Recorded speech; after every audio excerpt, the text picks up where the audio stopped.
Hi, I'm Tanya D'Souza, Head of Brand for Advanced Radio Mapping, and I'm with Niamh Barry, co-founder and chief storyteller of the Irish Fairy Dough Company. Hi, Niamh. Hi, how are you? I'm great. So tell us a little bit more about you. Well, my name is Niamh Sherwin Barry. I'm co-founder and, very importantly, chief storyteller of the Irish Fairy Dough Company. All right, Niamh, let's start with the fundamentals of branding, yeah? Your brand is what people talk about you when you leave the room, famously said by Jeff Bezos, founder of Amazon.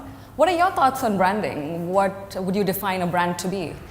For me, brand is how something feels. I myself personally have actually never done any official educational training within branding, but I think for me, obviously being now co-founder and chief storyteller for the last 5 years, I've learned so much about what brand is. As I said, for me, it's about how you make somebody feel.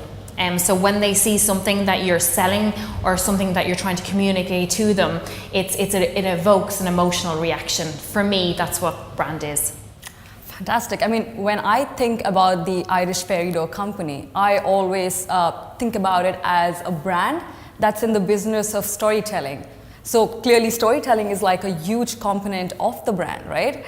Tell us a little bit about storytelling and as a part of the overall strategy. Again, it kind of, when we started 5 years ago, we knew what we wanted to say. And I suppose, you know, because it was 4 founders, I'm one of 4,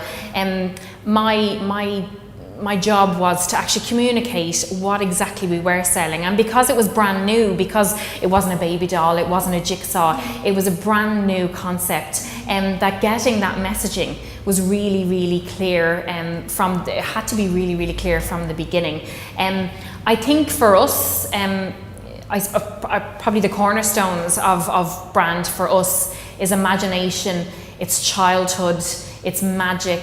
But above all, for me personally, it's about making memories and having something to remember for you and your children for the next generation. I mean, clearly storytelling is a huge component of the Irish Fairy Dough Company. So I would assume that the medium, how you communicate the story, is just as important. I understand you're with Shopify now? We are with Shopify.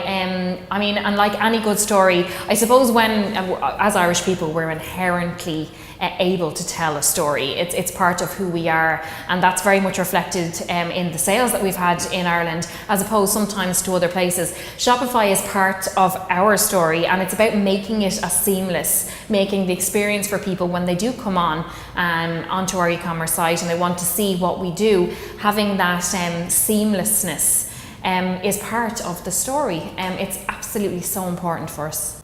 All right, moving from technology partner to the market today. What I've been observing is that, you know, brands are becoming more like people, and people are becoming more like brands. You know, you have Instagrammers and, you know, bloggers starting their own brand. And there's a feeling out there that, you know, consumers are getting a little suspicious, and they're quite savvy as well, you see.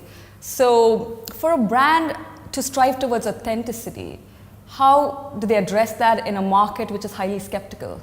I think you've hit the nail on the head. Consumers are savvy. They absolutely are. Obviously, the whole trend of influencers has been around. It feels like a long time, but it actually isn't. But I do believe, and as you said, these people are attempting to create their own brand.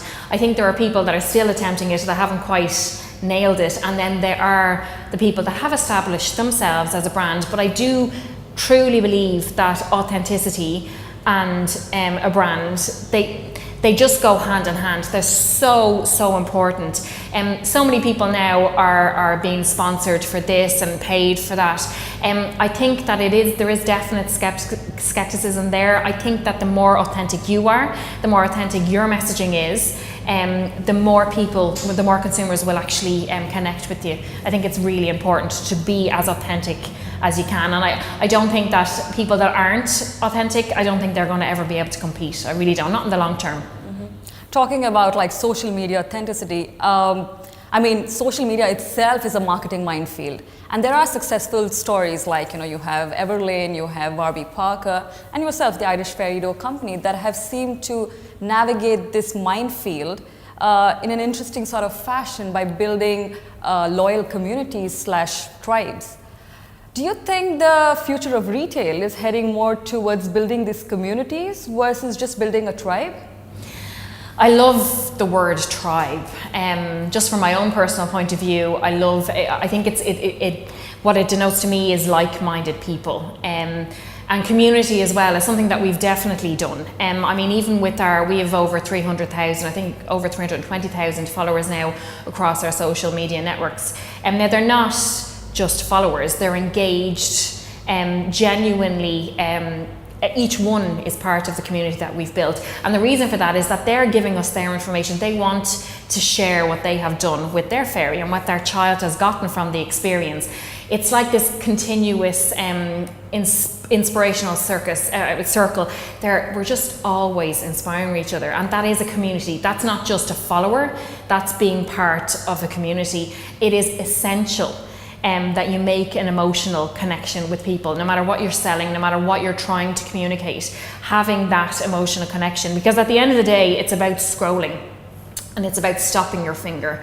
It's about the consumers just stopping their finger. They're overloaded with so much information and probably very relevant to them, but you need to stand out. I feel personally, and I do believe that we've done this quite effectively in the Irish Fairy Company, we have emotionally connected with people. We have made them stop that finger.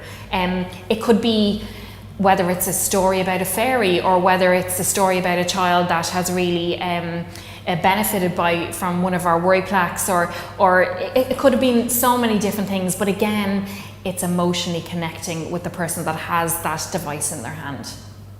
I mean, just listening to all your insights and all the stories you had to share now, I get the feeling that if a brand's trying to start a new venture, it's extremely challenging today in an omni-channel world. So just looking back, any faux pas, mistakes, what I'm basically trying to get are those golden nuggets that people out there could learn from, and then repeating the same mistake again.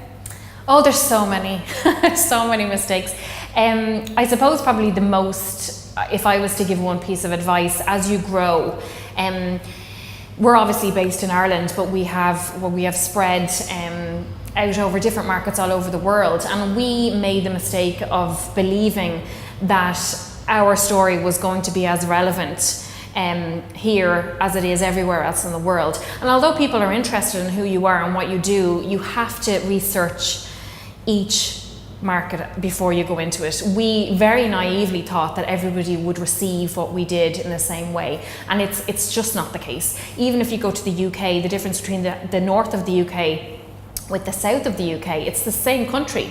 It's England, like it's not Scotland and it's not Wales, but there are still different buying behaviours between the both regions. Knowing that, I mean, if we could have gone back, and again with our American friends, when we went over with our packaging, just presuming that they were going to be able to understand and receive the messaging the same way, it didn't happen. It was a very expensive mistake. My advice definitely is to research each country as you move into it. Don't assume that all English-speaking countries are the same when they're just not. So we're coming to the end of the interview, and I have one final question. Any brand out there that you're a big fan of, and why? Well, there's lots of the big ones. I mean, you'd have the likes of Coca-Cola and UGG boots and all the ones that I would obviously on a daily basis, well, hopefully not a daily basis, but quite regularly interact with. My own personal favourite brand is actually it's a person.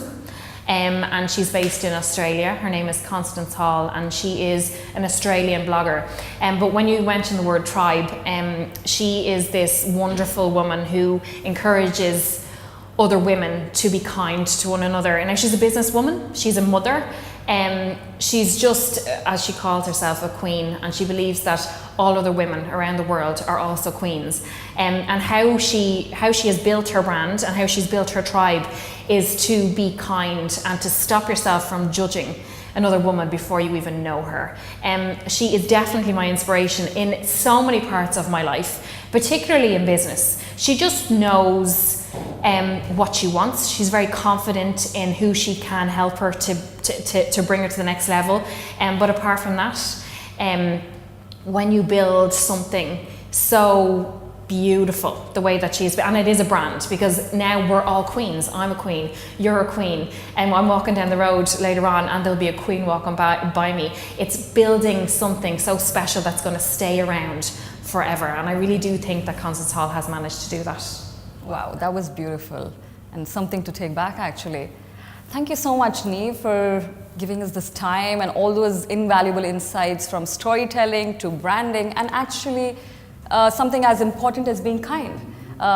We need that. On behalf of the ECAI, I thank you again, appreciate it, and I enjoyed thoroughly this conversation. Thank you so much for having me, Tanya. I really appreciate it.